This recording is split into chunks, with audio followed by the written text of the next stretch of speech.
আসন্ন ত্রয়োদশ জাতীয় সংসদ নির্বাচনকে সামনে রেখে চট্টগ্রাম ১৪ চন্দনায় সাতকানিয়া আংশিক আসনে নির্বাচনী মাঠ চষে বেড়াচ্ছেন বিএনপির মনোনীত ধানের শীষের প্রার্থী জসিমউদ্দিন আহমেদ।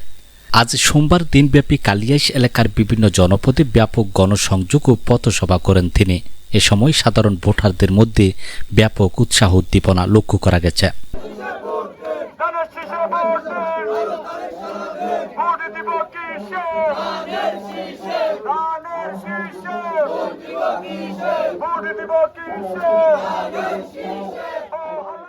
দিনের শুরুতে প্রথা অনুযায়ী পিতামাতার দোয়া ও আশীর্বাদ নিয়ে নির্বাচনী প্রচারণা শুরু করেন জসিমউদ্দিন আহমেদ।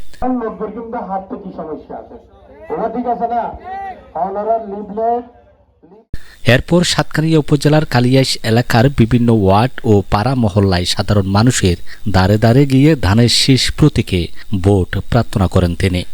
গণসংযোগকালে ভোটারদের উদ্দেশ্যে জসিমউদ্দিন আহমেদ বলেন, নির্বাচিত হলে চট্টগ্রাম ১৪ আসনকে একটি আধুনিক ও বৈষম্যহীন এলাকা হিসেবে গড়ে তোলা হবে। বিশেষ করে সন্ত্রাস, চাঁদাবাজি এবং মাদকের বিরুদ্ধে জিরো টলারেন্স নীতি ঘোষণা করা হবে। তিনি আগামী ১২ ফেব্রুয়ারি নির্বাচনে ধানের শীষ প্রতীকে ভোট দিয়ে গণতন্ত্র পুনরুদ্ধারের লড়াইয়ে শরিক হওয়ার আহ্বান জানান। প্রচারণা চলাকালে এলাকায় এক উৎসব মুখর পরিবেশের সৃষ্টি হয়। শত শত নেতাকর্মী ও সাধারণ মানুষের উপস্থিতিতে গণসংযোগে মানুষের ঢল নামে।